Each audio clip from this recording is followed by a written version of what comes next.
is, if you work with at-risk kids, everybody tells you you're a saint. Not the people who live next door to you, but everybody else tells you you're a saint. It's when you devote yourself to working for at-risk Palestinians, people start telling you you're a Nazi.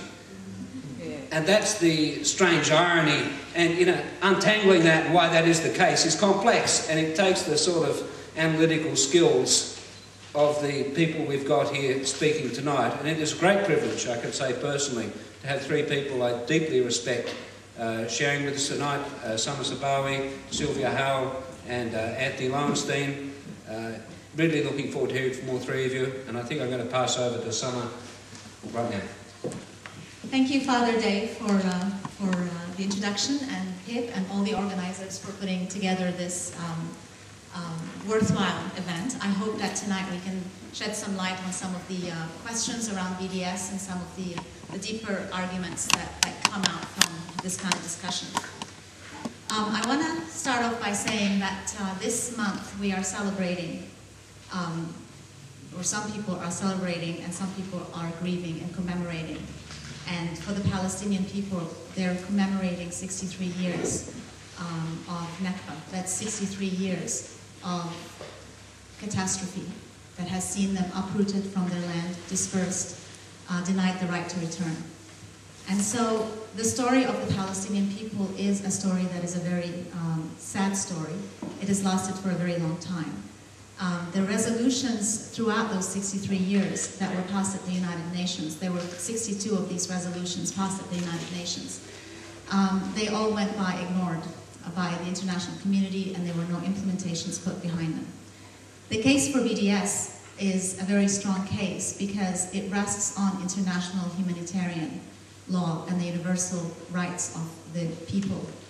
The Palestinian people, when it comes to their major issues that they're told that they need to negotiate about, the issue of refugees, the issue of the borders, the issue of the settlements, and the issue of Jerusalem. These are all issues that have been resolved under international humanitarian law. There is a clear ruling, for example, on the refugees, that they have a right to go home.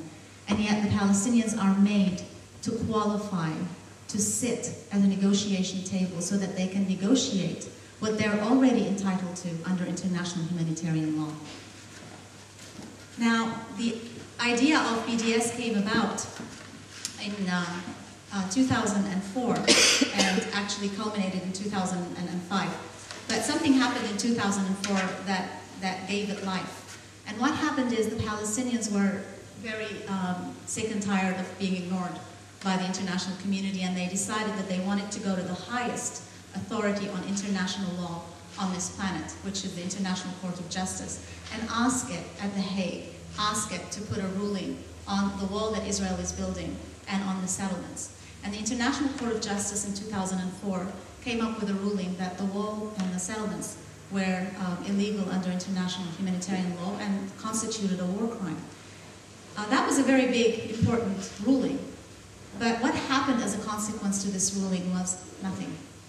The ruling was added to the pile of resolutions and condemnations by the international community and by international bodies. And the Palestinians found themselves, again, with nothing really to do but to just wait for somebody to hear their cries. And they decided that they really needed to change this dynamic and they needed to do something different. So Palestinian civil society decided that it became clear to them that they needed, in order to get the states and the institutions to move at the international level, they actually needed to get a people movement going. They needed to get people equipped with the knowledge and with the awareness of their plight and give them a tool so that they can be advocates for their rights. So in order for the governments to move, we needed for the people to move. They also found out that the pressure, when it starts at the grassroots level, tends to have a much bigger impact in the long run. So they formed a form of resistance that was very powerful, and this resistance is the global Boycott, Divestments and Sanctions campaign. The call for boycott, divestments and sanctions was issued in 2005 and was issued, it was ratified and endorsed by more than 170 groups representing the entire spectrum of Palestinian civil society. So it is the genuine voice of the Palestinian people who are asking for this movement, for this solidarity to take place. These 170 organizations represented the political parties, the unions, the NGOs, the religious groups, and the agricultural groups, as well as many other groups inside Palestine as well as outside. But it was all a genuine Palestinian call. So what is it that they wanted to ask the world for? What is their asking? What does BDS ask for? It asks for Israel to withdraw from all the lands it occupied since 1967, including East Jerusalem, and to remove all the settlements. Now this is a very genuine ask because it's actually within international law. The settlements are considered illegal and the wall is considered illegal. They've asked for the dismantlement of the illegal apartheid wall. They've asked for the right of return of Palestinian refugees, a right that is endorsed by the Universal Declarations of Rights and as well as by various resolutions at the UN. And they've also asked for an end to the system of discrimination inside Israel against the Israeli Arabs who have Israeli citizenships, who live inside Israel and who are treated like second-class citizens. So the four main demands of BDS are that Israel withdraws from land it has occupied since '67, that it dismantles its apartheid wall, that it grants the Palestinians the right to return, and that it ends its system of discrimination inside Israel. Now how BDS works, it works by putting pressure at three different levels. At the boycott level, the divestments, and the sanctions. And what came up frequently when we were having the debate on BDS in Marrickville was that, well, you know, it's too much to ask. It's going to cost the taxpayers $4 million. And I found that people were not really looking at what BDS is. BDS is a principle of supporting the Palestinian people's legitimate rights, as expressed earlier. But how you implement it, there are operational principles that are clear, and it basically is a very, very flexible campaign. It allows for context sensitivity and gradualness and sustainability to be part of this campaign. And what this really means, for example, is Palestinians who endorse the call for boycott, divestments, and sanctions who live in the West Bank. Now, are they going to be able to completely boycott Israeli goods? When Israeli goods are flooding their market, they're actually a captive consumer market for Israeli goods. So they will do whatever they can within the context of their own lifestyle. And then you've got the Israelis who are supportive also of the boycott, divestments, and sanctions, who live in Israel. The movement is called Boycotts from Within. And they're a wonderful group of people. And again, what kind of boycotts are they able to implement is going to depend on them individually.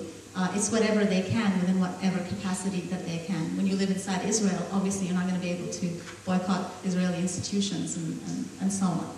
So it's not a black and white, it's a very flexible campaign.